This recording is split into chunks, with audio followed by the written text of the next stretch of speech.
The year was 2178.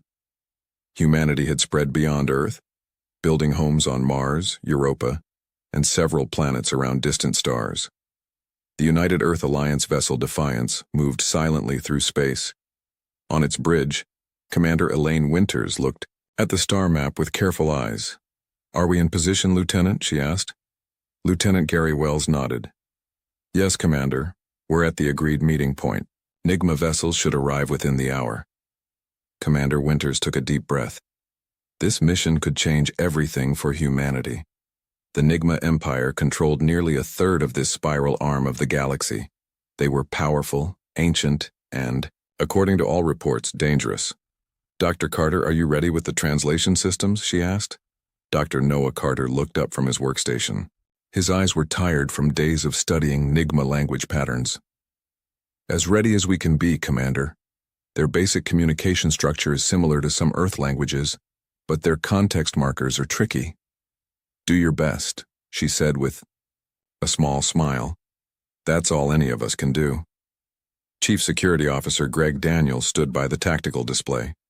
His face showed concern as he studied the data. "Commander, I've been tracking Nigma fleet movements near our colony on Tau Ceti. Their patterns seem deliberate, like they're measuring our response times." Commander Winters frowned.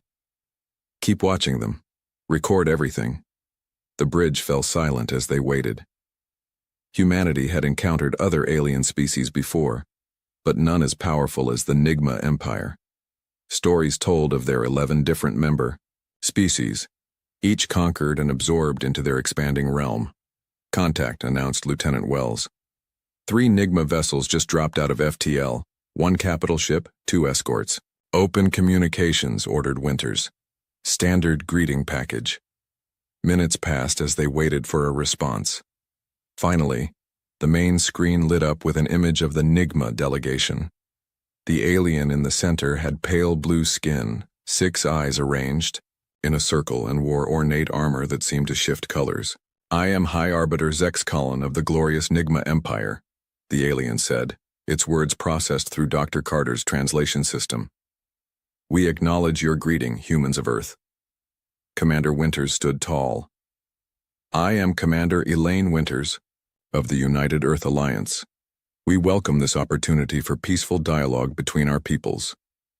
The High Arbiter made a gesture that Dr. Carter later identified as dismissive. "Your species is young. We have watched your development. Your technology is adequate. Your military presence is minimal." Greg Daniels tensed at this assessment but kept silent as Commander Winters continued. "We may be younger than the Nigma Empire, but we have much to offer in trade and cultural exchange. We seek friendship, not conflict." The 6 eyes of Zexcalon blinked in sequence. "Friendship is a concept for equals. The Nigma Empire offers protection to developing species. You would benefit from our guidance." Over the next hour, the true purpose of the meeting became clear. The Nigma weren't interested in equal relations. They presented terms for Earth to become a protected territory within their empire. Humans would surrender control of military operations, trade routes, and resource management. In return, they would receive security and technological advancement. Commander Winters listened carefully to each point. When the High Arbiter finished, she spoke firmly. "I appreciate your offer, but humanity will maintain its independence. We seek peaceful cooperation, not subjugation." The atmosphere in the room changed instantly. The High Arbiter's skin darkened slightly. "Your species is young and overconfident," Zexcalon said. "We have absorbed 1,000 civilizations more advanced than yours. Consider our generous offer carefully." Without further discussion, the Nigma delegation ended the transmission. The 3 alien ships moved away, jumping to faster than light speed. Dr. Carter looked worried. "That didn't go well." "No," agreed Commander Winters. "It didn't." She turned to her communications officer. "Send a full report to Admiral Rodriguez. Priority channel. We're heading back to Earth." 3 weeks later, the Defiance reached Earth orbit. Commander Winters transported down to United Earth Alliance headquarters in Geneva, where Admiral Vanessa Rodriguez had called an emergency council meeting. The council chamber was filled with military leaders, scientists, and government officials. Admiral Rodriguez, a tall woman with short gray hair and commanding presence, opened the session. "You've all read Commander Winter's report on the Nigma encounter," she said. "Intelligence Officer Blackwood has additional information to share." "Kevin." Blackwood stood up. His face was grim as he activated the room's holographic display system. "We've been gathering data on the Nigma Empire since we first detected their communication signals 5 years ago," he explained. "What we've found is disturbing." The display showed a series of star maps, each highlighting different planetary systems. These 12 systems all reported contact with the Nigma Empire. All were offered the same protected status that was presented to us. Blackwood paused. "All of them refused." "And?" asked someone from the back of the room. "And none of them exist anymore," Blackwood said quietly. Each civilization mysteriously disappeared within 5 years of refusing Nigma's offer. No distress calls, no refugees, just silence. The room grew cold as his words sank in. "Are we sure the Nigma were responsible?" asked Dr. Carter, who had joined the meeting at Admiral Rodriguez's request. "We have no direct evidence," admitted Blackwood, "but the pattern is clear, and we have intercepted Nigma communications that refer to processing these worlds." Commander Winters spoke up. "What are our options, Admiral?" Admiral Rodriguez looked around the room. "We prepare. We don't know if the Nigma will return tomorrow or in 5 years, but we must assume they will return. And when they do, humanity needs to be ready." "The Nigma underestimate us," said Winters. "Their High Arbiter dismissed our technology, our capabilities. That might give us an advantage." "We'll need every advantage we can get," Rodriguez replied. "I'm authorizing Project Sentinel. We'll accelerate military production, strengthen our defenses, and establish emergency protocols for all colonies." As the meeting continued, Commander Winters felt a weight settle on her shoulders. Humanity had faced challenges before: environmental collapse on Earth, the difficult early days of space colonization, conflicts between Earth nations. But this was different. This was survival. "We should reach out to other independent species," suggested Dr. Carter. "Form alliances." "Already working on it," said Admiral Rodriguez, "but many are afraid of Nigma retaliation." As the council meeting ended, Commander Winters looked out the window at the blue sky of Earth. Somewhere beyond that peaceful view, an ancient empire was deciding humanity's fate. But humanity would have something to say about that decision. "We won't go quietly," she whispered to herself, "and we won't go alone." 6 months passed since the meeting with the Nigma Empire. Life on Earth continued, but with a new sense of urgency. Military ships were built at twice the normal rate. Defense systems around colonies were upgraded. Scientists worked day and night on new technologies. Then it happened. The research colony on Proxima Centauri B went silent. Lieutenant Samantha Reeves stood on the bridge of the rapid response vessel Thunderbolt. Her dark hair was pulled back tightly, and her eyes were fixed on the planet growing larger on the view screen. "Any response to our signals?" she asked her communications officer. "Nothing, Lieutenant," replied Ensign Alan Foster. Complete silence from the colony. Samantha felt a knot form in her stomach. Proxima Centauri B was home to 300 colonists, primarily scientists and their families.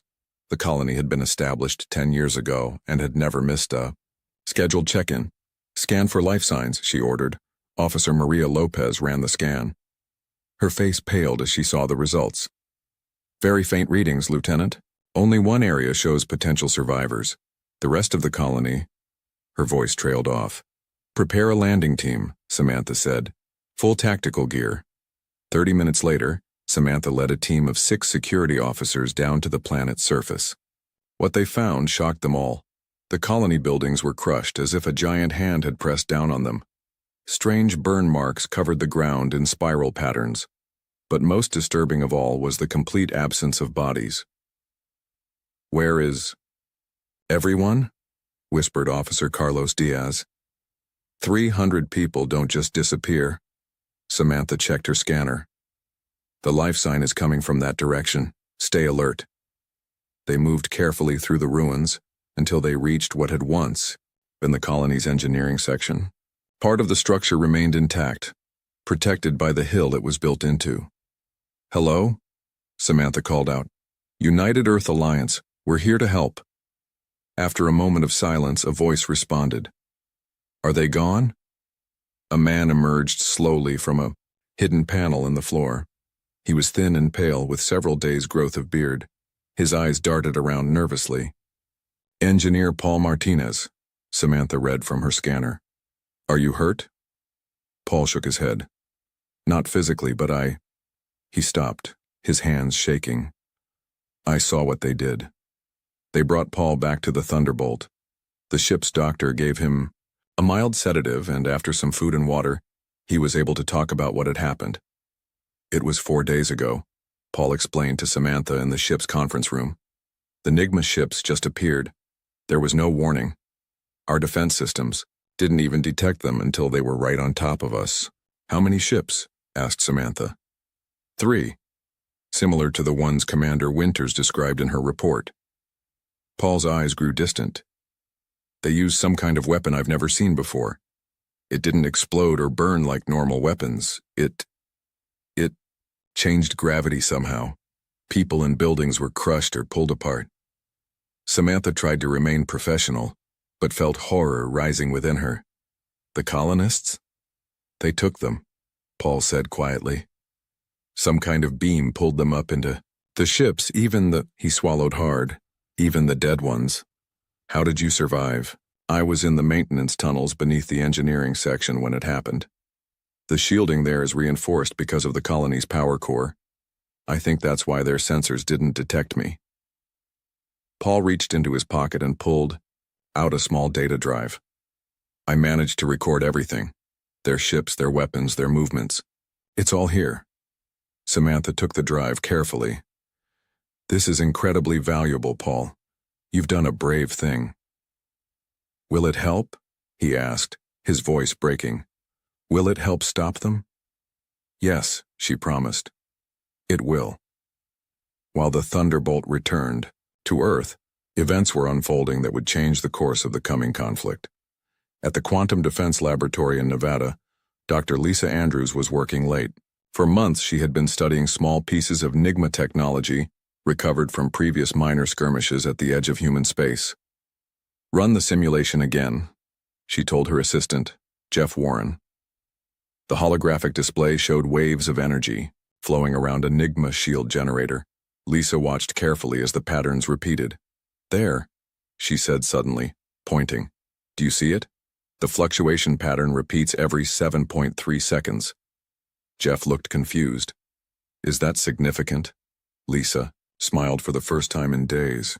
"It means their shields aren't continuous, they pulse, and if something pulses, it has a rhythm. If it has a rhythm, it can be predicted," Jeff finished, understanding dawning on his face. "Exactly." Lisa began typing rapidly. "If we can predict when the micro gaps in their shielding occur, we might be able to get a weapon through." On the other side of the world, Admiral Rodriguez received the news about Proxima Centauri. Her face remained calm, but her eyes burned with determination as she authorized a covert operation. Major Frank Delgado led a team of 12 special operations soldiers aboard the stealth ship Silent Arrow. Their mission: infiltrate a small Nigma outpost detected at the edge of the solar system. "We go in quiet, we get what we need, we leave," Frank told his team as they prepared their equipment. No heroics. Under the cover of an asteroid field, the Silent Arrow approached the Nigma outpost. The team used experimental stealth suits to board the alien structure. Inside, they found computer terminals and communication equipment.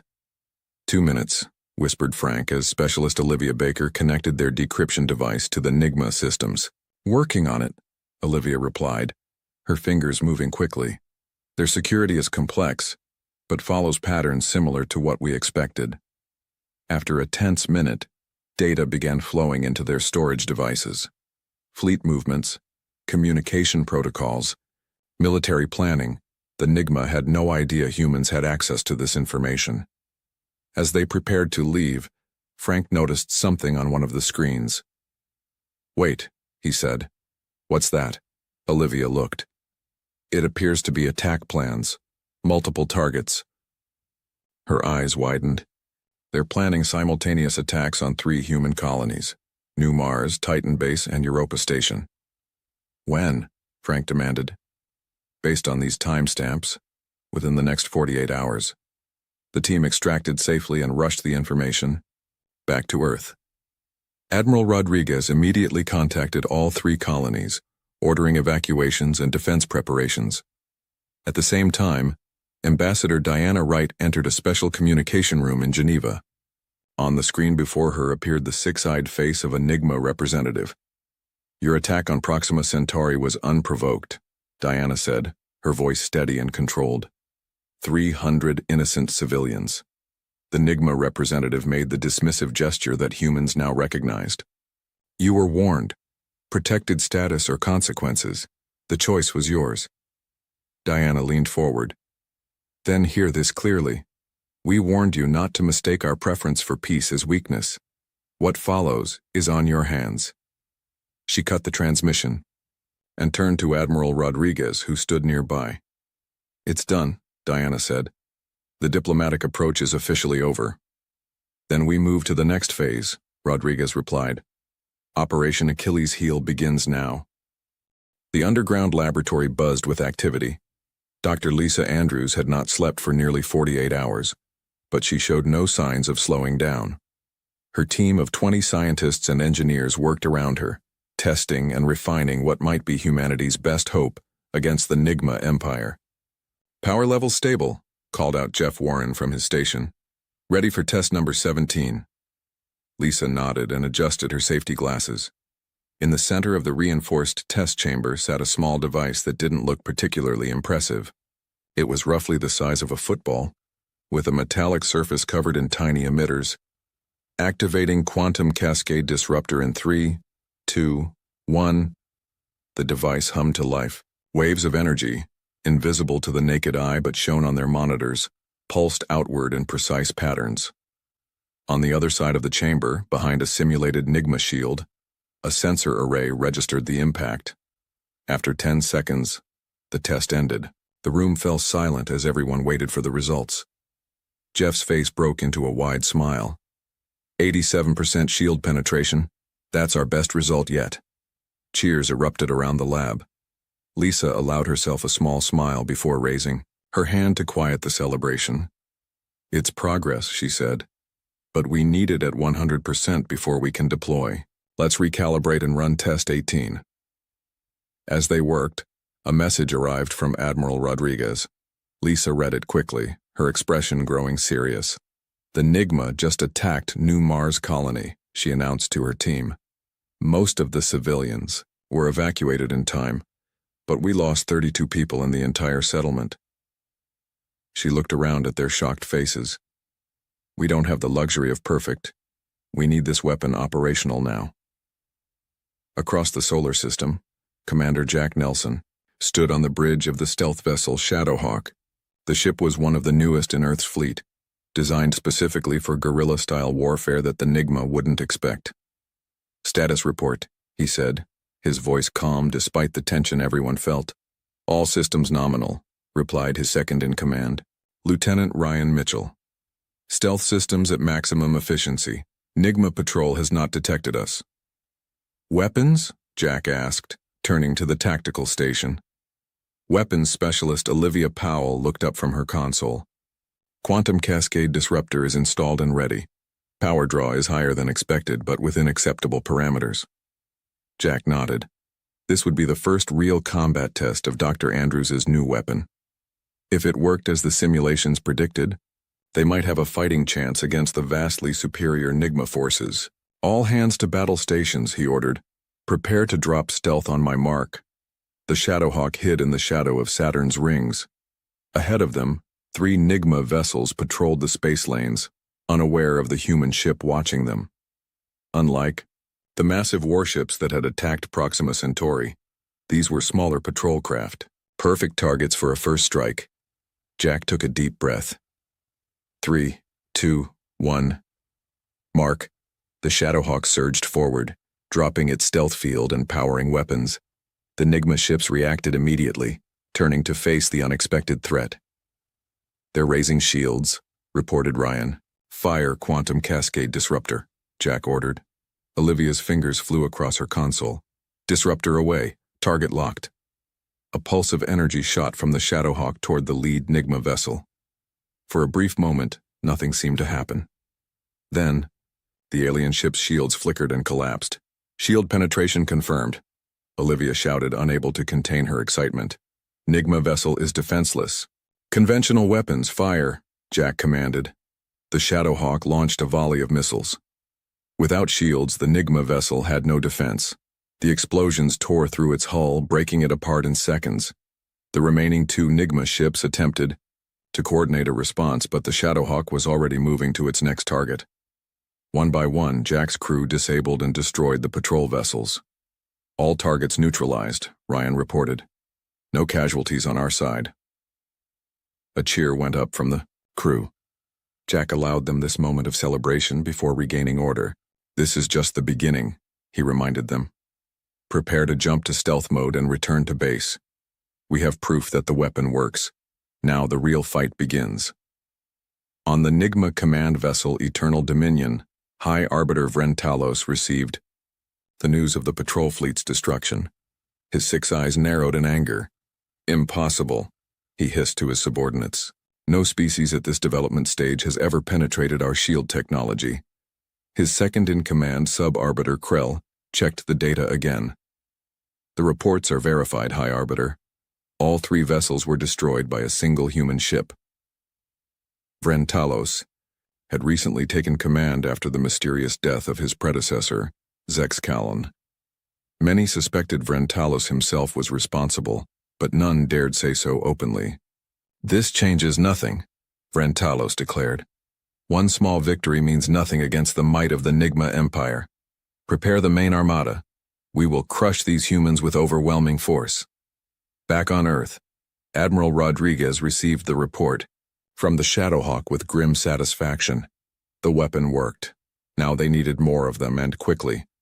"Begin mass production immediately," she ordered Dr. Andrews via secure channel. "Every ship in the fleet needs to be equipped with the quantum cascade disruptor." "We'll need at least 2 weeks to produce enough for the main fleet," Lisa replied. "You have 1 week," Rodriguez said firmly. "Our intelligence suggests the Nigma are preparing a major assault." As the call ended, Rodriguez turned to her strategic planning team. "Implement Protocol Hydra," she ordered. The officers around the table exchanged glances. Protocol Hydra was a radical departure from traditional military doctrine.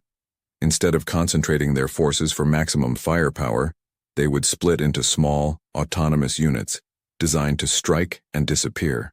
"The Nigma expect us to fight conventionally," Rodriguez explained. "Their entire empire is built on predictable enemies who follow expected patterns. We will not give them what they expect." Across the solar system, the human fleet began to disperse. Major outposts were quietly evacuated, leaving behind automated systems to make them appear operational. Earth's defense grid was strengthened, but significant resources were diverted to the outer planets where they could strike from unexpected angles. 1 week later, the Nigma main armada arrived at Jupiter. As expected, they found human outposts, seemingly operating normally. The massive alien fleet, consisting of over 40 warships, moved in to begin their attack. But as they opened fire on the Jupiter stations, they discovered the truth. The outposts were empty, just shells designed to draw their attention. And then from a dozen different directions, human vessels appeared. Each equipped with the quantum cascade disruptor, they struck fast and hard before disappearing again. The Nigma, accustomed to enemies who stood and fought, were unprepared for this guerrilla warfare in space. Their formation broke as ships turned to chase targets that were already gone, only to be hit from another direction. The battle for Jupiter had begun, and for the first time in their long history of conquest, the Nigma Empire faced an enemy they couldn't easily predict or defeat. The war against the Nigma Empire entered its 3rd month. What the aliens had expected to be a quick conquest had turned into a prolonged struggle. Human forces refused to follow conventional battle tactics. They struck from hidden positions, disabled Nigma ships with their quantum cascade disruptors, and disappeared before reinforcements could arrive. Captain Alicia Morgan stood in the ready room of her ship, the Swift Justice. Maps and tactical displays covered the walls. Her crew had been chosen for this mission because of their exceptional skills and courage. They would need both. The plan is simple but dangerous, Alicia explained to her team. We will infiltrate the Nigma command ship Eternal Dominion. Our goal is to plant these quantum beacons throughout their vessel. She held up a small device no bigger than a coin. Each beacon will transmit the position and movement data of the Nigma fleet back to Earth.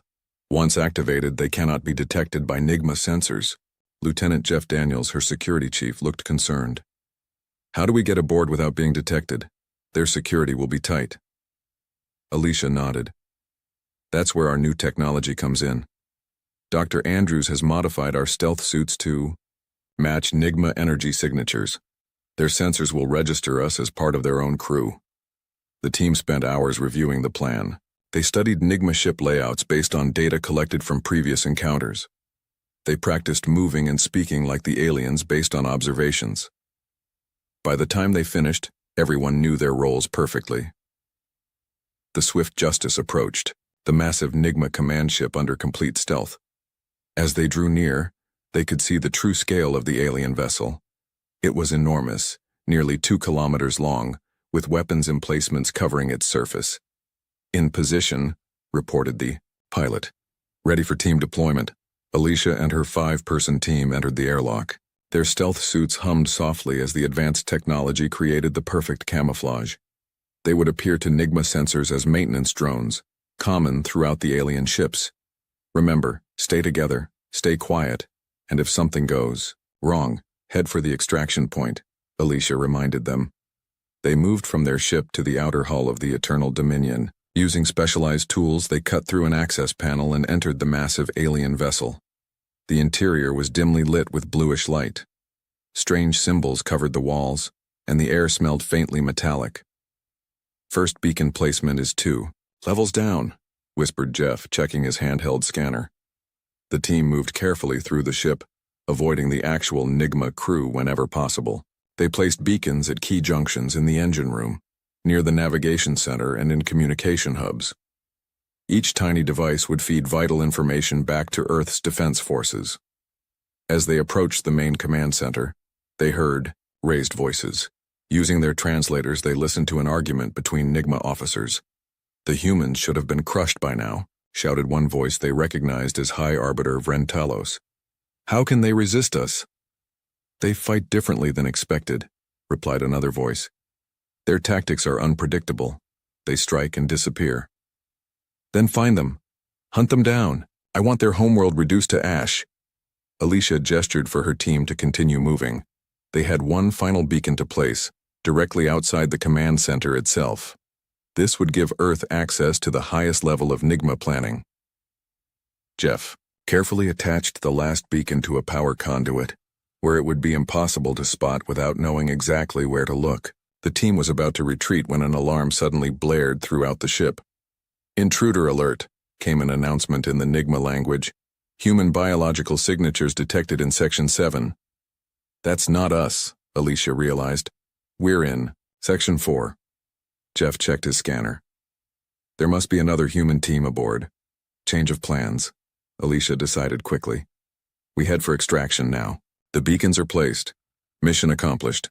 They moved swiftly back through the corridors, using the confusion of the alarm to avoid detection. As they reached their entry point, they heard weapons fire in a distant part of the ship. Whoever the other humans are, they're providing a perfect distraction, Jeff noted. The team made it back to the Swift Justice without being spotted. As they pulled away from the massive Nigma vessel, they saw small explosions along its outer hull. The other team must be causing damage as they escape, Alicia said. Brave souls. Once safely away, Alicia activated the quantum beacons. Data began flowing instantly to Earth. For the first time, Humans would be able to track Nigma fleet movements across the galaxy. While Captain Morgan's mission was underway, important developments were happening on Earth. Engineer Ben Wallace led a team at the United Earth Alliance Research Facility in Arizona. They had been working on reverse engineering Nigma propulsion technology from salvaged ship parts. The breakthrough is in the quantum field manipulation, Ben explained to Admiral Rodriguez, who had come to see their progress. Their engines don't just move through space, they fold it. Can we replicate it? Rodriguez asked, getting straight to the point. Ben smiled. Better than that. We've improved it. He led the Admiral to a large hangar where a prototype engine sat on a test platform. Unlike the original Nigma design, this version was streamlined and more efficient. Their technology is impressive, but not innovative, Ben said. They clearly stole it from another species and never fully understood how it works. We've corrected inefficiencies they didn't even recognize. How soon can we retrofit our fleet? Rodriguez asked. We've already begun production. The first ships should be upgraded within 2 weeks.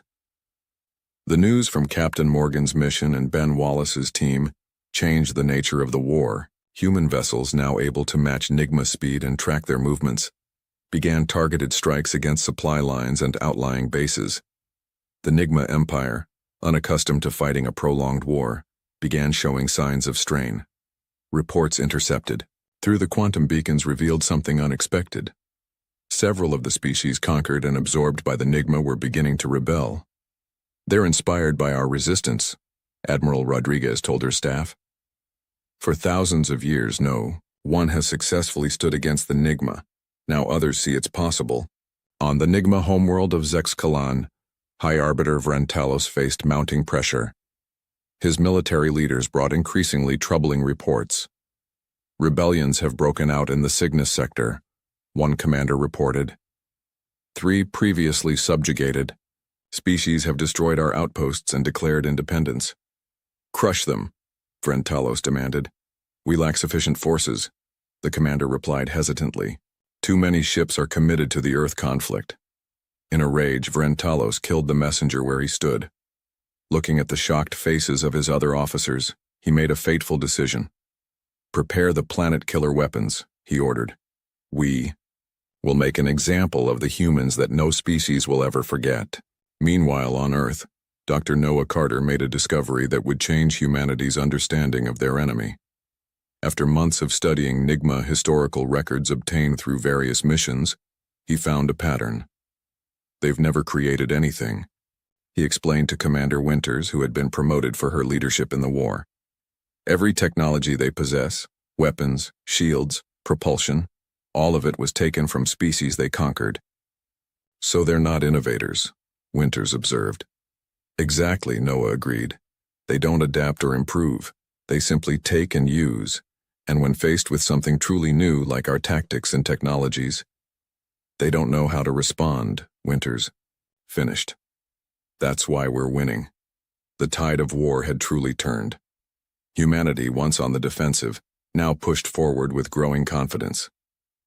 The Nigma Empire, once seemingly invincible, found itself fighting on multiple fronts against enemies who refused to be predictable.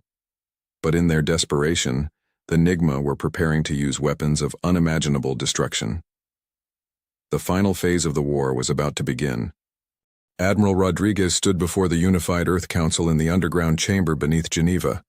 Maps and tactical displays covered the walls, showing the positions of both human and Nigma forces throughout the galaxy. The time has come to take the fight directly to the Nigma, she said, her voice strong and clear. For months we've been defending ourselves and striking at their outposts. Now we must hit them where it truly matters. The council members listened in silence as Rodriguez outlined her plan. It was bold, perhaps even reckless, but after careful consideration, they approved it. Operation Nemesis would begin within 48 hours. We have one chance to end this war, Rodriguez told Commander Winters as they left the council chamber. The Nigma are preparing their planet-killer weapons.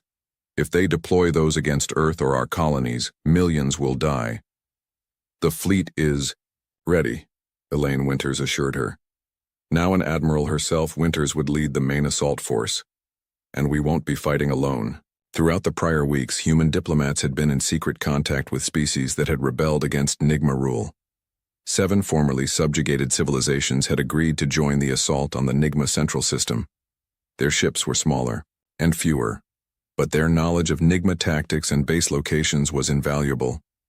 The combined fleet gathered near Alpha Centauri, the staging point for the jump to Nigma space. Over 200 human vessels were joined by nearly 80 ships from their new allies. It was the largest military force humanity had ever assembled. On the bridge of the flagship Defiance, now upgraded and battle-hardened, Admiral Winters addressed the fleet. Today we fight not just for Earth, but for all free species in the galaxy. The Nigma Empire has crushed countless civilizations over thousands of years. Their reign of terror ends now. The fleet activated their improved FTL drives, based on the technology engineer Ben Wallace had perfected. In a brilliant flash of light, they jumped to the heart of Nigma territory, the throne world of Zex Kalan. High Arbiter Vrentalos was in the middle of planning the deployment of the planet-killer weapons when alarms sounded throughout the planetary defense network.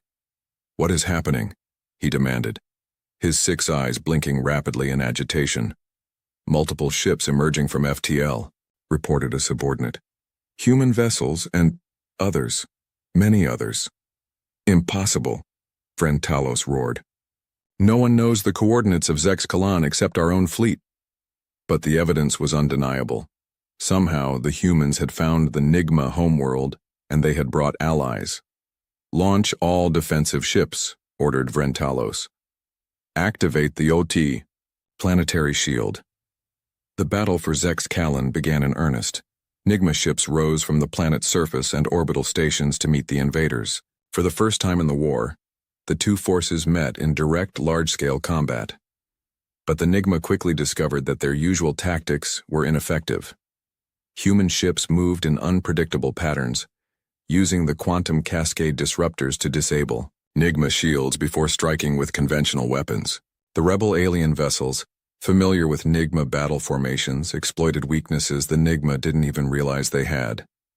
On day 3 of the battle, Captain Alicia Morgan led a special mission. Her ship, along with 10 others, broke through the thinning Nigma defenses and approached the planet itself.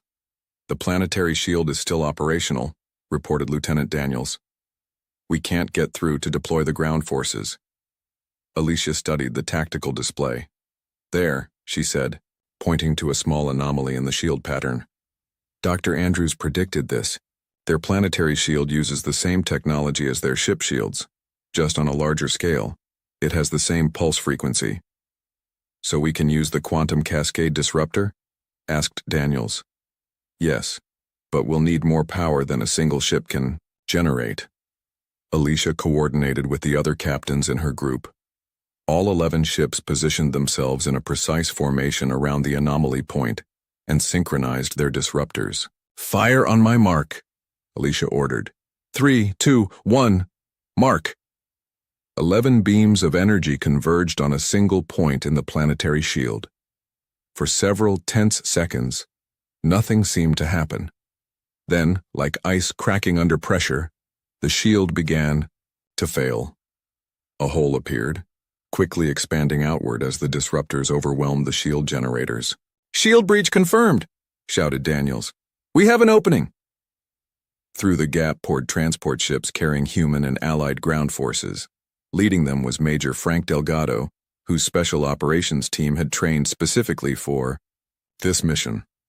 "Let's finish this," Frank told his soldiers as their ships entered the atmosphere of Zex Kalan. On the planet's surface, panic spread among the Nigma leadership. Their homeworld had never been invaded before. Their civilian population, accustomed to safety behind their supposedly impenetrable defenses, were unprepared for war reaching their doorstep. High Arbiter Vrentalos retreated to the most secure bunker beneath the capital city. With him went his closest advisors and the control systems for the Nigma's most terrible weapons.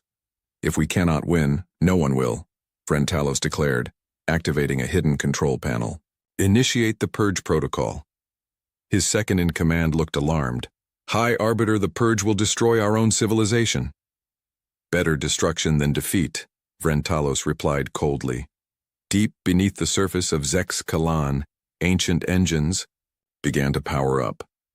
The Purge protocol was designed as a final option, a way to destroy not just the Nigma homeworld, but to create a chain reaction that would spread through nearby systems. It was genocide on a galactic scale. Dr. Lisa Andrews, who had come with the invasion force to provide scientific support, detected the power surge. Something's happening, she told Admiral Winters. Energy readings off the charts building toward some kind of massive release. Winters contacted Major Delgado immediately. Frank, we're detecting what might be a doomsday device. You need to find and shut it down. Frank's team, joined by Lieutenant Samantha Reeves, who had requested to be part of the ground assault, fought their way through the capital city toward the source of the energy readings. They encountered resistance, but also something unexpected. Nigma civilians helping them. Not all Nigma support the High Arbiter, explained one of them, a six-eyed female named Tella. Many of us are from conquered worlds, forced to serve. We've waited generations for this moment. With Tella's help, Frank and Samantha reached the underground facility where the Purge protocol was building toward activation. Inside, they found High Arbiter Vrentalos preparing to complete the final sequence. A desperate battle ensued. Frank's team fought against the High Arbiter's guards while Samantha and Dr. Andrews, communicating remotely, worked to disable the Purge device. It's locked to his genetic signature, Samantha reported. We can't shut it down without him. Frank looked at the cornered High Arbiter. It's over, Vrentalos. Surrender and stop this madness. Never, the alien leader hissed. The Nigma Empire will never bow to lesser beings. But as he prepared to complete the activation, one of his own guards struck him from behind. The guard removed his helmet, revealing another six-eyed face. For too long you have led us to destruction, the guard said. No more. With the High Arbiter incapacitated, they were able to shut down the Purge protocol. Throughout the capital, Nigma forces began to surrender as word spread of their leader's defeat. 17 days after it began, the battle for Zex-Kalan ended. Representatives from Earth and the allied species met with Nigma moderates who had opposed Vrentalos. The Nigma Empire as it was is finished, declared Ambassador Diana Wright. In its place, we propose the Orion Cooperative, where all species have equal representation and rights. The surrender terms were generous but firm. The Nigma would dismantle their weapons of mass destruction. Their technology would be shared among all member species. And no single species would hold power over the others. In the years that followed, Dr. Noah Carter led teams that studied the ruins of Nigma civilization. They discovered records of over 200 species the Nigma had encountered, and either absorbed or destroyed over their long history. On Proxima Centauri b, a memorial was built for those lost in the first attack. Similar monuments rose on other worlds that had suffered under Nigma aggression. Admiral Elaine Winters returned to her childhood home in Colorado after the war. Standing on her porch one evening, looking up at the stars, she reflected on the conflict that had changed humanity's place in the galaxy. We never wanted their extinction, she said softly to the night sky. We simply refused to accept our own. In the archives of the new Orion Cooperative, a final transmission from the old Nigma Empire was preserved. It was brief, sent just before the surrender, and it read simply, "We should have heeded your warning." The day the ships came, most people were just going about their normal lives. Paul Harris was drinking coffee on his porch in rural Ohio when his phone started buzzing with alerts. He looked up at the sky and saw it, a massive dark shape blocking out the morning sun. All across Earth, people stopped what they were doing and looked up. The ships were huge, at least a mile long each, with smooth metal surfaces that reflected sunlight in strange patterns. There were 7 of them, positioned over major cities around the world. In Washington, D.C., General Carol Bennett rushed into the Oval Office. The president looked pale. Nobody had detected the ships coming. They had simply appeared as if they had always been there. "Sir, we've established communication," General Bennett said. "They're calling themselves the Galactic Imperial Fleet." The president nodded slowly. "What do they want?" They say they want to meet with Earth's leaders. They sound amused, sir. At the United Nations building in New York, representatives from every nation gathered in emergency session. The largest ship hung directly over Manhattan, casting a shadow that stretched for miles. News helicopters circled at a safe distance, broadcasting live footage to billions of frightened viewers. Admiral George Williams of the United Earth Defense Force stood at attention. He had been chosen to lead the first contact team. At 62, Williams had gray hair and steady hands. He had never expected to meet aliens, but he was determined to represent humanity with dignity. "Admiral, your team is assembled," said an aide, gesturing to the 5 other people waiting nearby. Ambassador Susan Miller adjusted her blue suit nervously. As the top diplomatic advisor, she had studied theoretical first contact scenarios for years. None of her training felt adequate now. Next to her stood Dr. Alan Foster, a tall, thin man with thick glasses who specialized in biology and potential alien life. He carried a tablet loaded with Earth's scientific knowledge ready to share. The other team members included Dr. Kevin Patel, a linguist, Major Linda Howard, security expert, and Sam Rivera, a cultural anthropologist. They all looked up as the holographic communicator in the center of the room flickered to life. A face appeared, if you could call it a face. It had 6 eyes arranged in a circle and a small mouth that moved in odd ways when it spoke. Its skin was bluish and seemed to shimmer. "Greetings, humans," it said in perfect English. "I am Overlord Zax Thule of the Galactic Imperial Fleet. We have arrived to assess your world for potential integration into our empire." The alien's voice sounded almost bored, as if this was a routine errand. Admiral Williams stepped forward. "On behalf of Earth, we welcome you and hope for peaceful relations. We request a meeting to discuss—" Yes, interrupted Zax Thule. "Standard procedure. We will transport your delegation to our vessel in 1 hour. Bring no weapons. They would be useless anyway." The communication ended abruptly. Dr. Foster turned to Williams. "Did you notice how they spoke? They're not concerned about us at all. They don't see us as a threat." Williams nodded. "That might work in our favor." An hour later, the contact team stood on the roof of the UN building. A beam of light shot down from the ship above, surrounding them in a column of blue energy. Ambassador Miller felt her stomach lurch as they were pulled upward, rising through the air toward the massive vessel. The inside of the Imperial ship was vast, with ceilings that seemed to go up forever. The walls were made of some kind of living metal that pulsed with light. Alien beings moved about, some like Zax Thule, others with completely different forms. None of them paid much attention to the humans. They were led to a large circular room. In the center stood Overlord Zax Thule, surrounded by what appeared to be advisors. The Overlord was taller than he had appeared in the hologram, at least 8 feet high, with a body that tapered to a narrow waist and 4 arms. "Welcome, Earth creatures," said Zax Thule. "You may consider yourselves fortunate.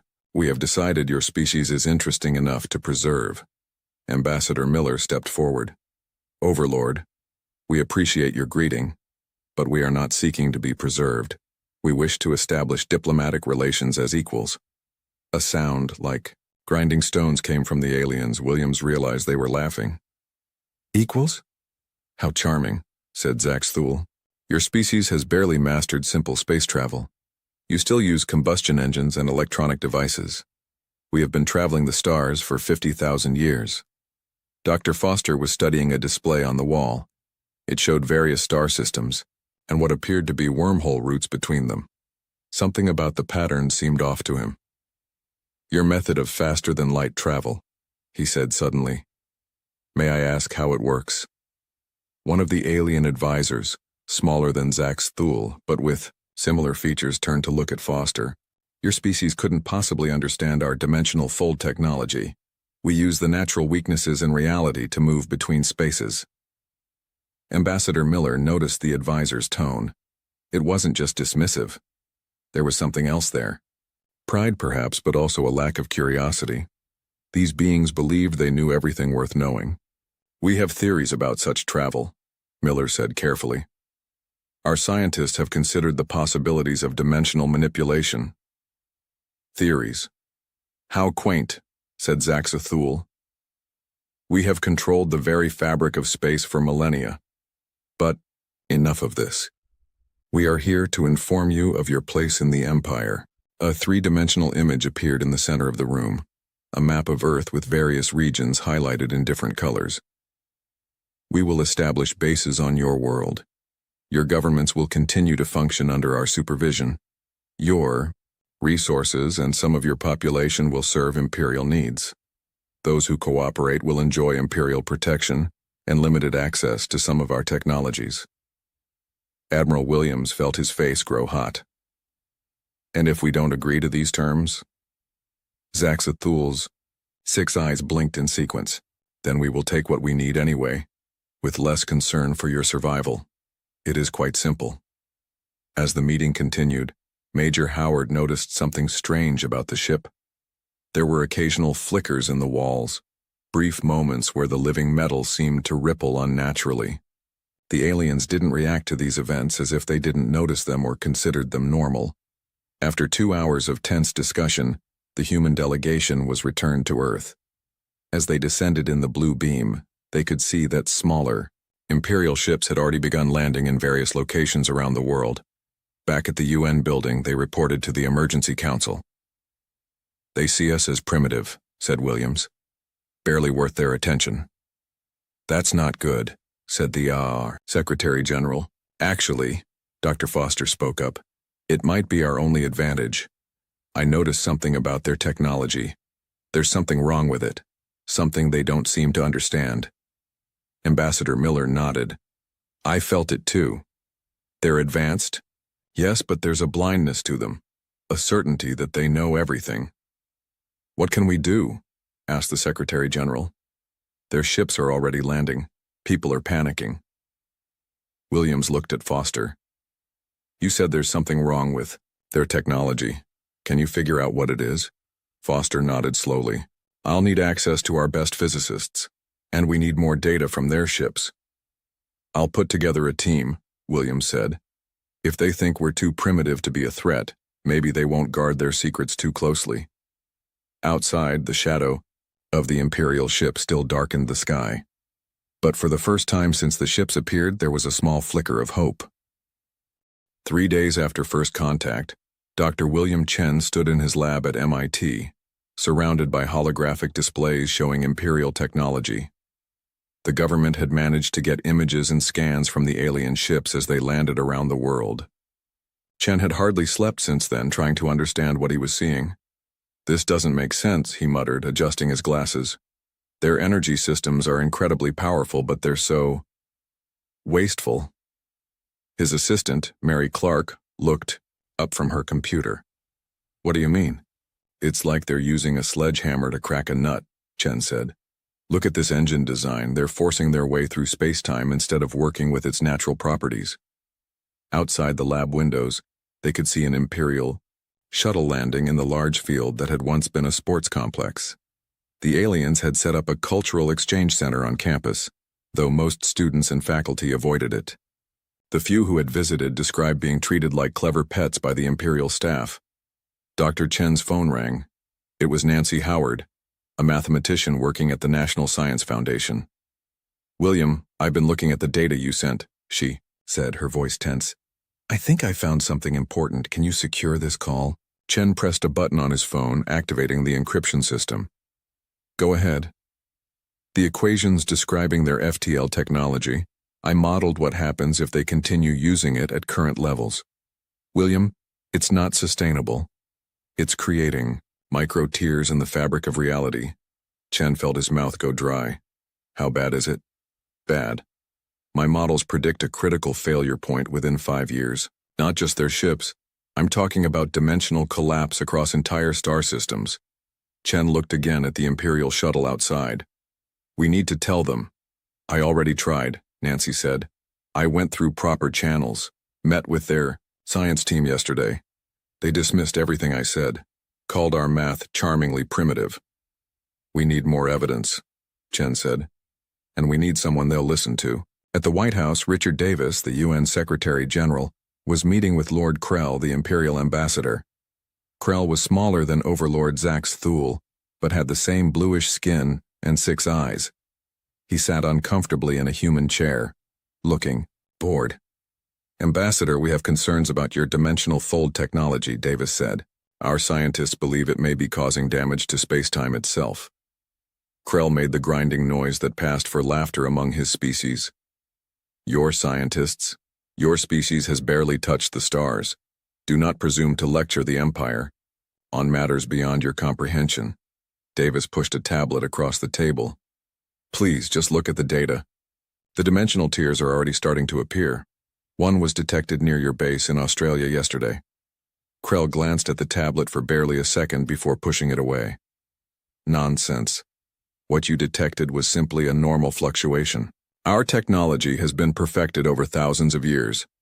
After the meeting, Davis called Admiral Williams. "They won't listen. We need to try another approach." "I might have something," Williams said. "One of the Imperial scientists has been asking questions. His name is Vrexnor. He seems less dismissive than the others. Can you get him to meet with our team?" "I'm working on it," Williams said. "But we need to be careful. The Imperial Command doesn't like their people mixing too much with humans." At the NASA Research Center in Houston, Captain Lisa Rodriguez sat at her monitoring station. As commander of the science vessel Horizon, currently in orbit, she had been tasked with scanning the Imperial ships from a distance. "Are you seeing this?" she asked her science officer, Ben Wilson, pointing at a readout on her screen. Wilson leaned in. "Energy spikes? They're getting stronger." "And more frequent," Rodriguez said. "Look at the pattern. Every time they use their FTL drive, even for small jumps, the after effects last longer." She pulled up another screen showing data from probes around the solar system. "The spatial distortions are spreading. Jupiter's moons are showing gravitational anomalies that weren't there a week ago." "Could it be natural?" Wilson asked. Rodriguez shook her head. "The timing matches perfectly with Imperial FTL jumps. There's no doubt they're causing this." She began typing a message to Earth. "We need to get this information to Dr. Chen and his team immediately." In a secure underground facility in Colorado, Dr. Alan Foster met with Dr. Chen and a small team of scientists from around the world.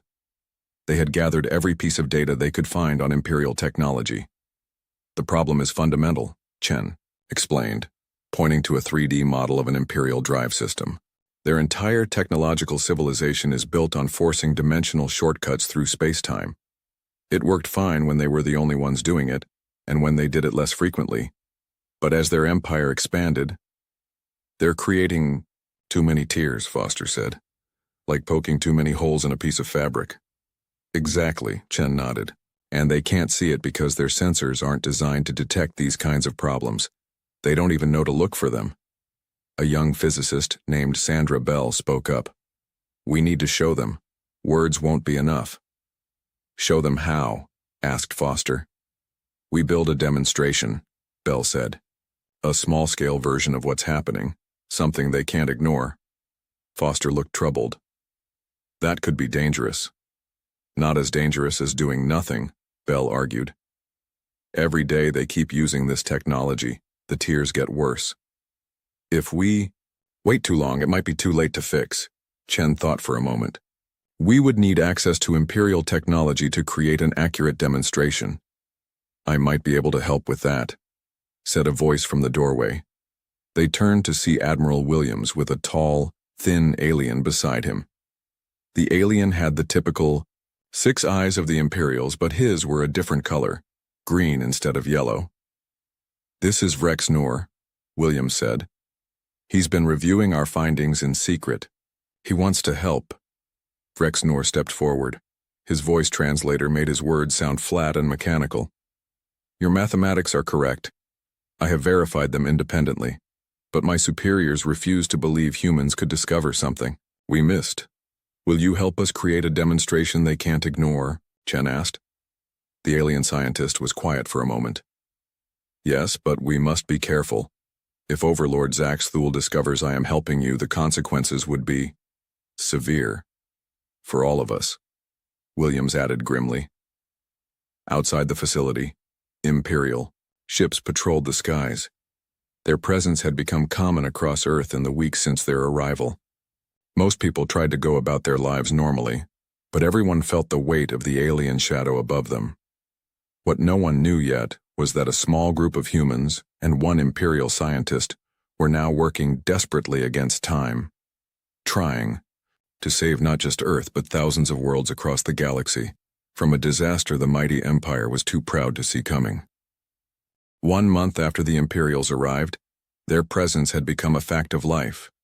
Imperial shuttles flew between their ships and Earth daily. They had set up bases in 20 major cities.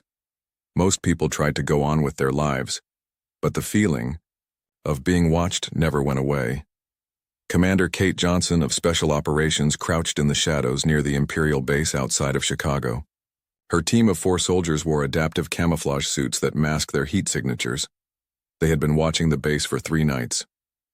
"Target is moving," whispered Sergeant Eric Moore through their secure comm system. "Imperial transport, heading west." Johnson raised her binoculars. The transport was larger than usual, with heavy armor plating. "Follow it, but keep your distance." Their mission was simple but dangerous. Gather information about Imperial activities. The government needed to know what the aliens were planning. They tracked the transport to an abandoned factory complex 20 miles away. More Imperial vehicles were already there. Soldiers unloaded large metal containers. "What are they building?" Moore whispered. Johnson zoomed in with her binoculars. "Looks like a permanent installation, much bigger than their other bases." She took pictures with a specialized camera designed to work around Imperial detection systems. As she watched, she saw something disturbing. A flicker in the air around the base, like heat waves, but with strange colors. It lasted only seconds. Before disappearing, "Did you see that?" she asked. Moore nodded. "Third time tonight, getting more frequent."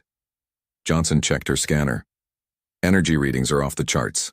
Whatever they're doing in there, it's affecting the local space-time." She sent the data back to headquarters, then signaled her team to withdraw. As they moved through the forest, Johnson couldn't shake the feeling that they were running out of time. At the secret research facility in Colorado, Dr. Chen and Vrex Noor worked side by side. They had converted an old missile silo into a laboratory where they could study the effects of Imperial technology safely away from prying eyes. "The dimensional tear near Australia has grown by 30%, Chen said, pointing to a monitor, "and we've detected new ones forming near Imperial bases in Brazil and Russia." Vrex Noor's 6 eyes blinked rapidly, a sign of distress in his species. "It is happening faster than I calculated. The Empire's mining operations on your moon have accelerated the process." Dr. Sandra Bell and Jack Nguyen entered the lab carrying new equipment. They had been working with Vrex Noor to build a device that could detect the tears more accurately. "We've finished the new sensor array," Bell said.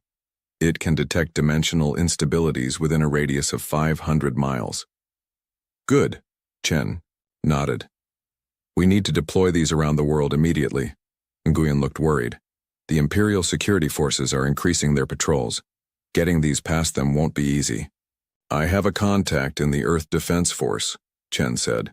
"Commander Johnson. She can help distribute them." Vrex Noor moved to a large containment chamber in the center of the lab. Inside was a small device they had built using modified Imperial technology. "Our demonstration model is ready," he said. "We can show my people exactly what will happen if they continue on this path." "Will they listen?" Bell asked. "Some will," Vrex Noor replied. "But Overlord Zax Thule and his military commanders, they believe admitting error is a sign of weakness."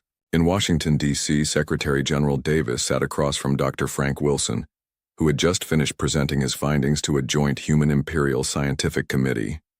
"How did it go?" Davis asked. Wilson sighed. "Not well. I showed them the data. The dimensional tears, the increasing instability, everything. Most of the Imperial scientists walked out halfway through." "All of them?" "No," Wilson said. 3 stayed behind. They asked questions afterward. "I think they're concerned," even if they won't admit it publicly. Davis looked out the window at the Imperial flagship hovering over the city. We need more allies among them. The Imperial Science Director Televox, could she be approached? Possibly, Wilson said. She seemed less dismissive than the others, but any Imperial who sides with us is risking everything. The door opened, and an aide rushed in. Sir, we're getting reports of unusual activity at Imperial bases worldwide. They're accelerating their construction projects and bringing in more ships. Davis frowned. They're speeding up their colonization timeline. Why? Maybe they know we're onto something, Wilson suggested. On the Imperial flagship, Overlord Zax Thule met with his military commanders. The ship's bridge was massive, with view screens showing different parts of Earth. The humans are becoming problematic, Zax Thule said. They ask too many questions about our technology. General Drax, the fleet commander, made a dismissive gesture with one of his forearms. They are primitive. What could they possibly understand about our technology? Nonetheless, Zax Thule continued, some of our scientists have reported concerning findings after reviewing human research. Dimensional instabilities have been detected near our bases. A coincidence, Drax said. Or natural phenomena these humans have misinterpreted. Imperial scientist Televox stepped forward. Unlike the others, she had been studying human science with actual interest. My overlord, I believe we should at least investigate their claims.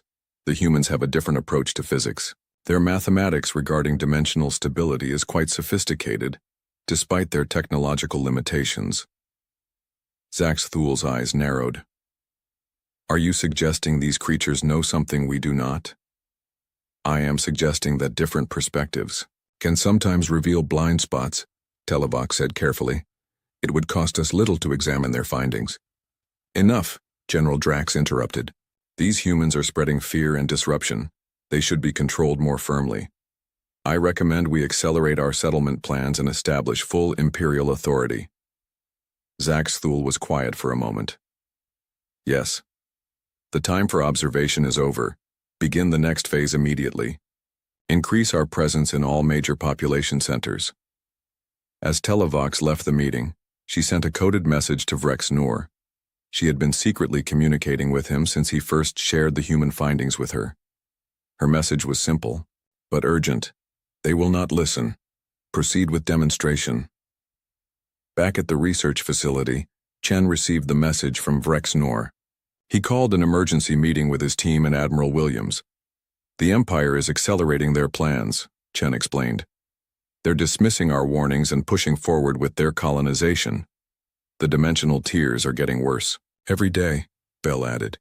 If we don't act soon, it might be too late. Admiral Williams looked grim.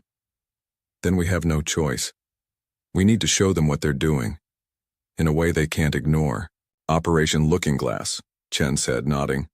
A controlled demonstration of the dimensional fracture effect. Where? Asked Nguyen. Jupiter's moon, Callisto, Williams replied. Far enough away to be safe, close enough for their sensors to detect it clearly. We'll need authorization from the president, Bell said. Williams stood up. I'll handle that. You focus on making sure the demonstration is perfect. We only get one chance at this.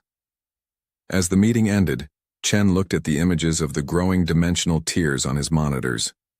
Strange colors leaked from them, like wounds in reality itself. Humanity had never faced a threat like this before, not just to Earth, but to the very fabric of space-time. And the irony wasn't lost on him. The mighty galactic empire, with all its power and arrogance, was blind to the danger it was creating. Now it was up to humans, the primitive species they had dismissed, to save them from themselves. The day of Operation Looking Glass arrived faster than anyone had planned.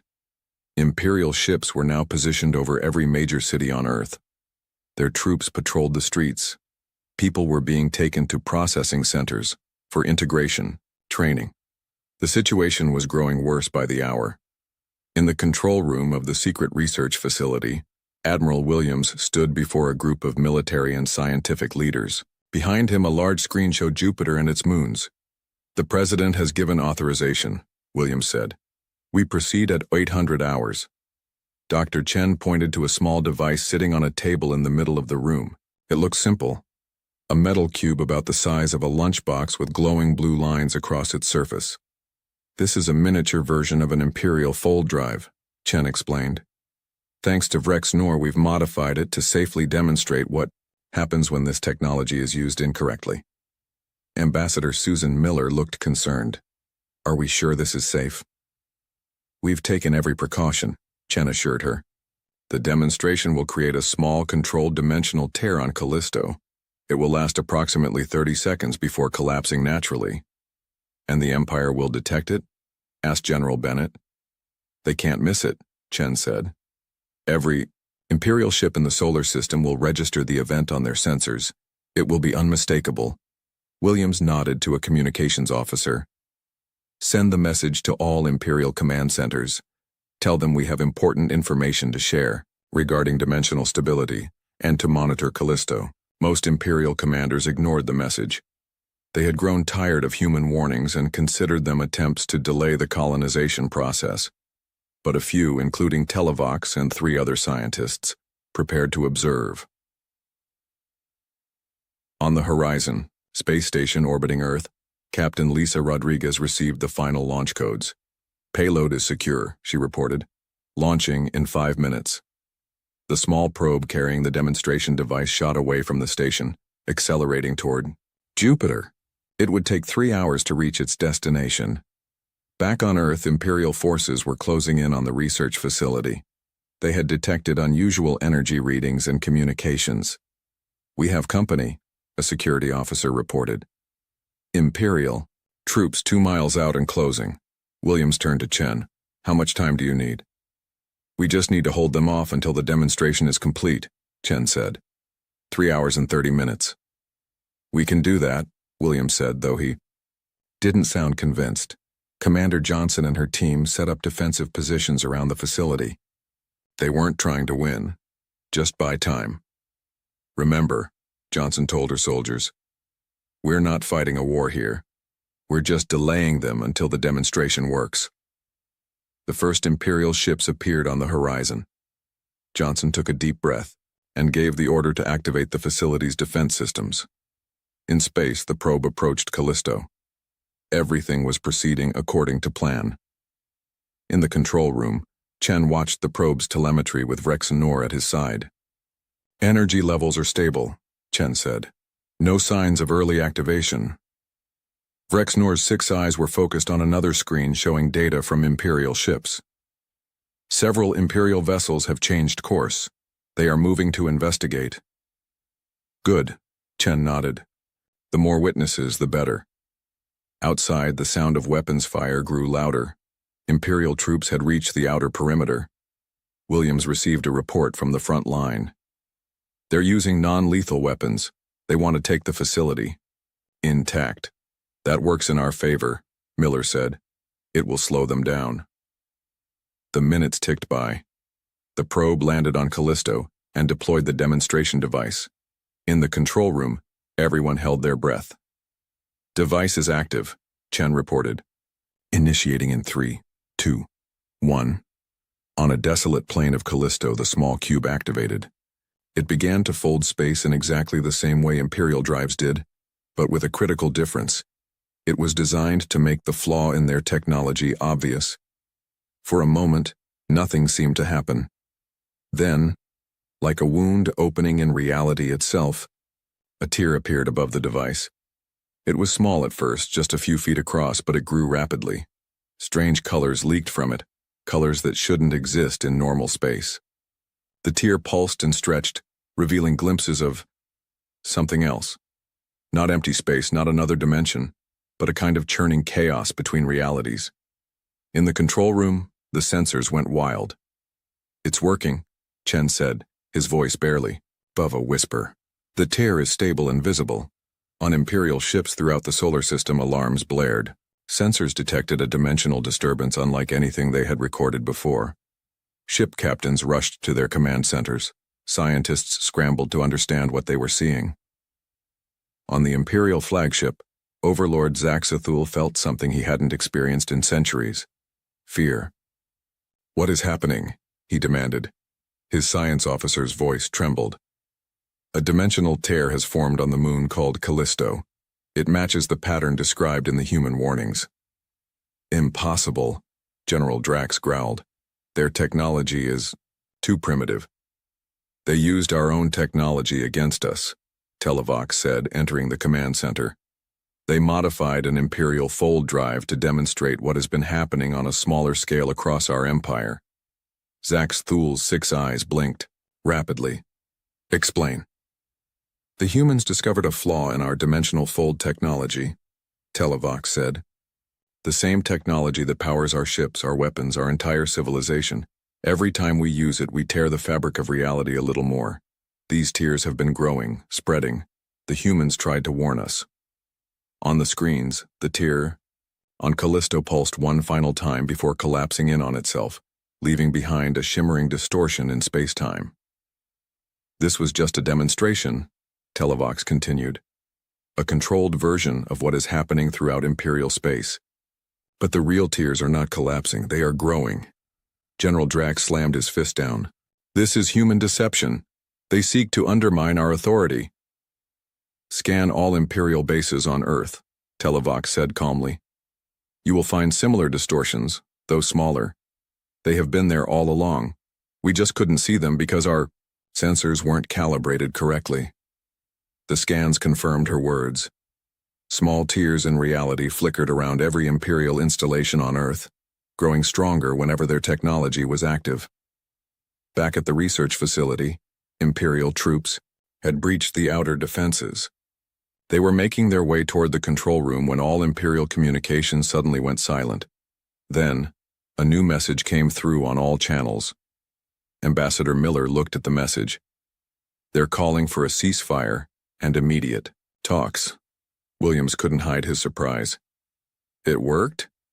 At least with some of them, Chen said. On the main view screen, a new message appeared. It was from the Imperial flagship, directed to all human and Imperial forces. This is Imperial Science Director Televox. By authority of the Galactic Council, I am ordering all Imperial forces to cease offensive operations immediately. We have verified human findings regarding dimensional stability issues. A scientific emergency has been declared. Johnson's voice came through on the comm system. The Imperial troops are withdrawing, sir. They just turned around and left. In the control room, people began to cheer, but Chen raised his hand for silence. This isn't over, he said. We've convinced them of the danger, but fixing it will be much harder. Ambassador Miller nodded in agreement. Now comes the real challenge, convincing an empire to change the very foundation of its technology. Outside, the Imperial ships that had been so threatening just hours before now seemed different, vulnerable, even dangerous to themselves. Humanity had delivered its warning. Now the Empire had to decide whether to run from their doomed technology while they still could. And for the first time since their arrival, humans looked up at the Imperial ships with something other than fear. They looked up with determination, and perhaps even a touch of pity. 2 weeks after the Callisto demonstration, Earth had changed dramatically. Most Imperial ships had moved to a higher orbit. Their bases on the ground operated at minimal power. The aggressive colonization had stopped completely. In Geneva, a joint Human-Imperial Council had been established. Representatives from both species sat around a large circular table. Overlord Zax Thul himself was present, though he seemed diminished somehow. His usual arrogance had faded, replaced by a wary caution. The evidence is undeniable, Imperial Science Director Televox was saying. The dimensional tears are spreading throughout our empire. We have confirmed similar phenomena in 27 star systems. Ambassador Susan Miller nodded. Our sensors can now detect tears forming as far away as Alpha Centauri. The effect is accelerating. Zax Thul's 6 eyes blinked in sequence, a sign of deep distress. How long do we have? Dr. Chen consulted his tablet. At the current rate of expansion, critical failure will begin in approximately 4 years. The first systems to collapse will be those with the heaviest Imperial presence. General Drax, who had once dismissed human warnings, now looked grim. Can these tears be repaired? Not with current technology, Chen said. But they can be contained if we act quickly.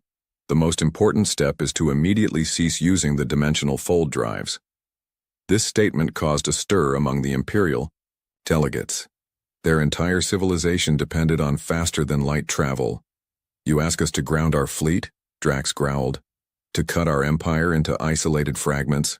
We're asking you to save your empire, Admiral Williams countered, and to save countless lives, both human and Imperial. The debate continued for hours. The Imperial representatives were divided. Some accepted the evidence and pushed for immediate action. Others resisted, seeing it as a human plot to weaken their power. Meanwhile, in a different part of the building, a more practical meeting was taking place. Chief Engineer Peter Walsh, a short man with calloused hands and practical ideas, met with a team of Imperial engineers. Your fold drives are incredible technology, Walsh said, his voice reflecting genuine admiration. Just pointed in the wrong direction. You've been forcing your way through space-time instead of working with it. He displayed a set of technical drawings on a holographic projector. These are our designs for a new type of drive. We call it the harmonic wave drive. Instead of tearing space, it resonates with natural dimensional frequencies. An Imperial engineer named Kreldor studied the designs. This is primitive, but the underlying theory is sound. The efficiency would be lower than our current drives. But it wouldn't destroy reality, Walsh pointed out. And with refinement, we believe the efficiency could approach 90% of your current drives within a few years. The Imperial engineers huddled together, discussing in their own language. Finally, Kreldor turned back to Walsh. We will help develop this technology. It will require extensive modifications to our ships, but it can be done. Across the world, the news spread. The mighty galactic empire was changing course because of human intervention. For the first time, people began to feel hope instead of fear when they looked at the alien ships above. But not everyone was convinced. In a secure room deep within the Imperial flagship, General Drax met with a group of hardline military commanders. This is humiliation, Drax hissed. The humans have tricked Zax Thul with their primitive science. What would you have us do? Asked Commander Vexbor. The dimensional tears are real. We have verified them ourselves. They are exaggerated, Drax insisted. A natural phenomenon the humans are using to manipulate us. I will not see the Empire weakened by fear. He outlined his plan, a sudden military strike against key human facilities, followed by full colonization. They would simply overwhelm Earth with the Empire's superior numbers. What Drax didn't know was that Televox had anticipated this reaction. Hidden sensors in the room transmitted his words directly to Zax Thul. The Overlord listened to Drax's treachery with growing anger. Once, he might have agreed with the General's assessment, but he had seen the evidence with his own eyes now. He had watched the tear form on Callisto, had seen the sensor readings from across Imperial space. In the council chamber, debate continued until a side door opened, and Overlord Zax Thul entered, accompanied by Imperial guards. The room fell silent. I have made my decision, Zax Thul announced. The Empire will follow the human recommendations. All fold drives will be shut down immediately. Research into alternative technology will receive our highest priority. He turned to address the human delegates directly. Your species saw what we could not. You warned us when you could have simply protected your own world. The Empire acknowledges this debt. Dr. Chen spoke up. It's not just about Earth. The dimensional collapse would eventually affect the entire galaxy, perhaps beyond. We all share this reality.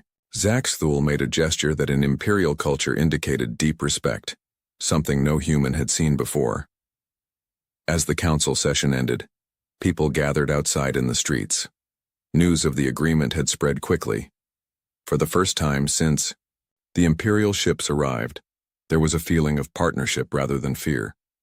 6 months later, the first converted Imperial ship prepared for its maiden voyage. The massive vessel hovered above Earth's North Pole, its engines humming with a new kind of energy, the harmonic wave drive developed by joint human-Imperial teams. On the bridge, Captain Maria Gonzalez looked out at the stars. As the human representative assigned to the ship, she had watched the incredible speed of the conversion process. The Imperials, once they committed to a new path, moved with impressive efficiency.